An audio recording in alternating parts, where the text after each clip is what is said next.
Welcome to the deep dive. Today, we're really plunging into this fascinating literary excerpt you shared. We're zoning in on just one day in the life of a character whose perspective, well, it really challenges how we usually see things. Absolutely. And our mission today really is to kind of dig into the hidden insights in his seemingly ordinary encounters. Right, to explore how his unique way of experiencing the world, or maybe not experiencing it like we do, gives us this incredible character study. It really is amazing how just one day, described so simply, can tell us so much about his view of reality, human connection, or maybe more pointedly, the lack of it. Yeah, that lack. We'll be sort of dissecting his observations, his interactions, peeling back the layers to see what he notices, and maybe just as important, what he completely filters out. When he doesn't seem to register, yeah. So let's dive straight in, starting with those really mundane details from his workday you mentioned earlier. You know, the pile of freight invoices, washing his hands at lunch. What do these first few things, like him being so specifically annoyed about the, quote, soaked through roller towel, tell us right away about how he filters reality, even before things get, well, more intense? Well, what's striking isn't just what he notices, it's the almost physical intensity of these small things for him. Right. Like the towel isn't just damp, it's soaked through. It's a real point of irritation, enough that he actually mentions it to his boss. It suggests this hyper-awareness of immediate physical stuff, completely separate from any bigger emotional picture or, judgment about the situation itself. It's almost purely sensory. And we see that same kind of precise, almost literal processing again, don't we? When his boss asks about his mother's age, Maman's age, Yeah. he gives that approximate answer, so I wouldn't make a mistake, he thinks. And the boss seems relieved somehow. It's not empathy, is it? It's like this transaction he's just observing, almost like he's just collecting data points. Exactly. Data points. And that detachment, it takes a really interesting turn almost right away. After work, he's with a manual, just watching ships. And then suddenly, a truck roars past. Yeah, the truck's chase. And it's not like he thinks about it. It's just this raw, immediate impulse. And what's so compelling there is how this character, who was just, meticulously noticing a damp towel and his boss's reaction, suddenly just throws himself into pure physical sensation. He talks about being engulfed by the noise and the dust, running like mad, taking that flying leap onto the truck. It's such a stark contrast, almost animalistic compared to the office routine. It really is. What does that spontaneity, that almost reckless impulse, tell us about how he lives? Just purely in the moment with no thought for what comes next. I think it suggests a life lived on this very immediate, kind of visceral level. He gets to Celeste's restaurant dripping with sweat. There's the physical result, eats fast, then goes home for a nap because he drunk too much wine. Simple cause and effect. Exactly. That whole sequence, intense physical effort, then simple, immediate relief like a nap. It just reinforces that he moves through his day based on direct stimuli and physical comfort, not some grand plan or emotional journey. So after this burst of energy in the nap, he heads out again. And that's when he runs into, well, a very different kind of visceral reality on his own landing.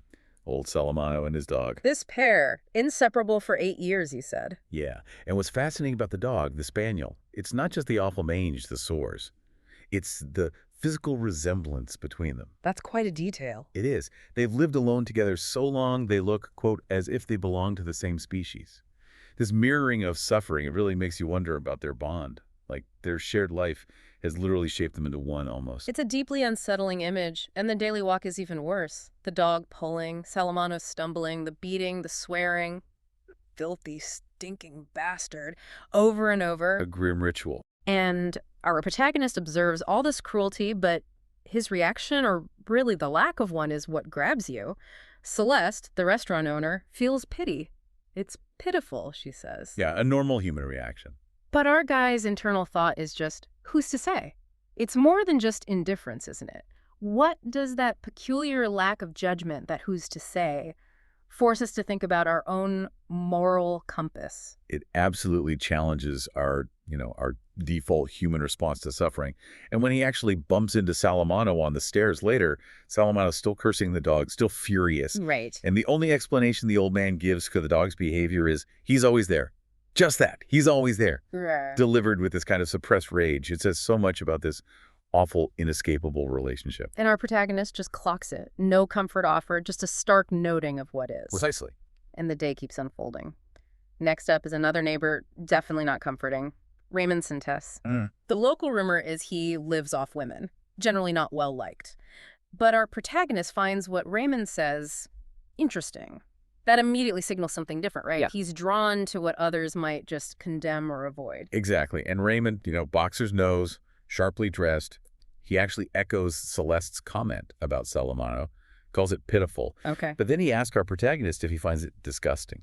And the answer is just a simple no, which, again, it just reinforces this profound lack of interest in conventional moral labels. He sees, he notes, but he doesn't assign value like we expect. And then they go into Raymond's room. Yeah. And that description, such a jumble.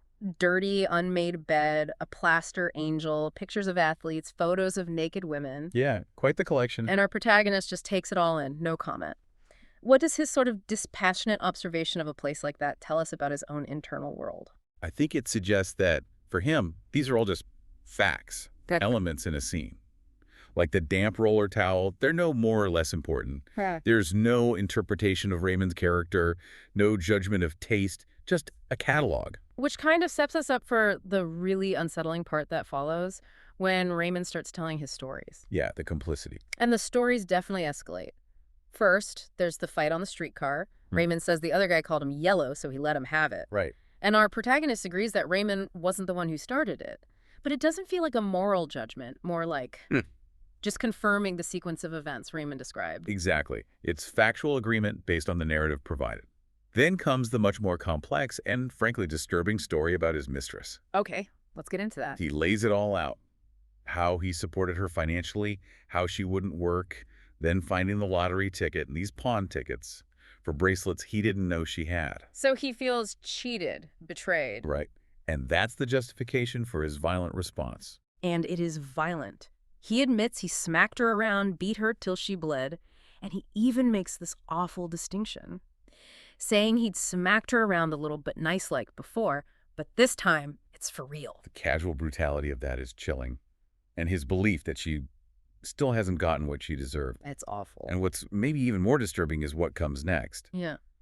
Him brainstorming more punishment. Ideas like luring her to a hotel and calling the vice squad or even marking her somehow. Odd. He eventually lands on this plan. Write her a letter, make her feel sorry and come back, and then humiliate her.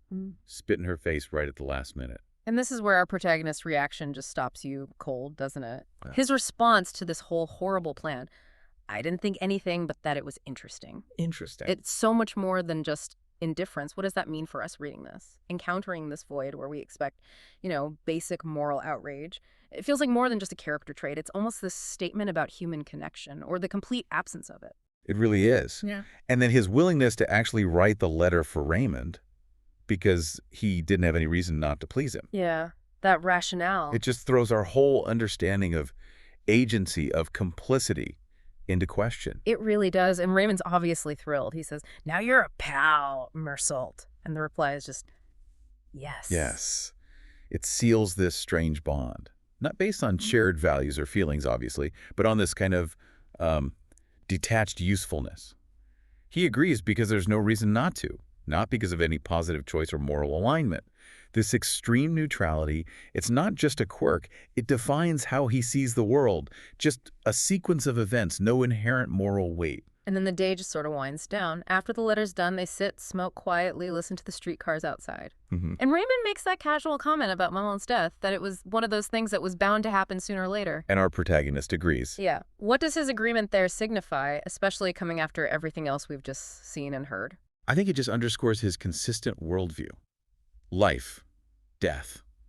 They're just things that occur. There's no emotional echo, no deeper meaning attached, even to his own mother's passing. Just pragmatic acceptance. Yeah, of the inevitable. It mirrors how he accepted everything else that day. And as he leaves Raymond's room, there's that firm handshake, Raymond saying, men always understand each other. Right. And then our protagonist just stands there, motionless in the dark hallway, hearing only the blood pounding in my ears, and faintly Salamano's dog whining. A very sensory end to it all. From being hyper-aware of a damp towel to that wild chase, and then this deeply unsettling neutrality facing cruelty, It's really an extraordinary day seen through his eyes. It is. This whole journey, as you know from the text, it reveals someone who observes without judging, who just reacts to what's right there, whether it's the feeling of running or the details of a violent scheme. And if you zoom out a bit, this character really forces you to look at your own reactions, your Mhm. own expectations. We live in a world that's full of strong opinions, clear moral lines. So what does spending a day inside the head of someone who just notes things down, accepts them, without those usual filters, reveal about our own defaults? It kind of challenges us, doesn't it? Makes us think about unspoken truths, about relationships, suffering, even what meaning means when you see them through this lens of, well, extreme emotional neutrality. Which leaves us with that provocative thought, really. If Hmm. someone can navigate a day perceiving everything, even brutality, as merely interesting or just a series of facts, what does that tell us about the human capacity for judgment and empathy? Or maybe the necessity of it? Right, what might we gain, or maybe what crucial part of being human might we lose if we tried, even for a moment, to see the world through such an unfiltered, unjudging lens?